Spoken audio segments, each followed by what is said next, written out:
வாங்க இன்னைக்கு நம்ம வீட்டு ஹெல்த்தி அண்ட் டேஸ்டி லஞ்ச் பார்க்க போகிறோம். இன்னைக்கு பார்த்து லைக் பண்ணி சப்ஸ்கிரைப் பண்ணுங்கள், கமெண்ட் பண்ணுங்கள். இன்றைக்கி பார்த்தீங்கன்னா மோர் குழம்புங்க. இந்த மோருன்னு எடுத்துக்கிட்டோன்னா இப்போ வெயில் காலத்துக்கு ரொம்ப நல்லதுங்க. உஷ்ணத்தை குறைக்கும், வாயு பிரச்சனைக்கு ரொம்ப நல்லது.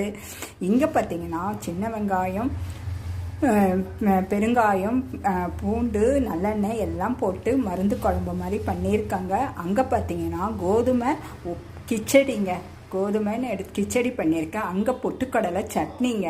அங்கே பார்த்தீங்கன்னா என்னன்னு பார்த்தீங்கன்னா இன்சுலின் இலையை வச்சுருக்காங்க. அது பார்த்தீங்கன்னா சுகருக்கு ரொம்ப நல்லதுங்க. இந்த இலையை வெறும் வயிற்றுல நம்ம சாப்பிட்டோன்னா ரொம்ப நல்லதுங்க. இது ஊசி போடுற அளவுக்கு நம்ம போக வேண்டியதில்லை. எங்கள் மாடி தோட்டத்தில் விளைஞ்சிதுங்க. அங்கே பார்த்தீங்கன்னா எங்கள் மாடி தோட்டத்தில் விளைஞ்ச செம்பருத்திங்க. அது பார்த்தீங்கன்னா படப்படப்பு இருக்கிறதுக்கு இதயத்தை பாதுகாக்குதுங்க. ஸோ டெய்லி அந்த மகரந்தத்தை எடுத்து நம்ம சாப்பிடுங்க.